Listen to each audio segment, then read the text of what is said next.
Cable ties come in single-use and reusable types, with single-use ties being easier to undo without cutting. When reusing single-use ties, it's important to avoid trimming them and to be aware that they may wear down over time, potentially compromising their grip.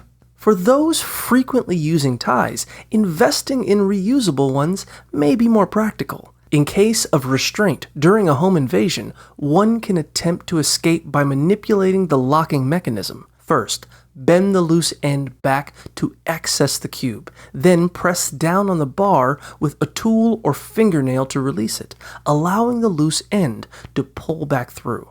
If working with others, a small shim can be used to lift the bar and free a partner. Alternatively, you can snap the tie by holding the locking mechanism and using a quick downward motion.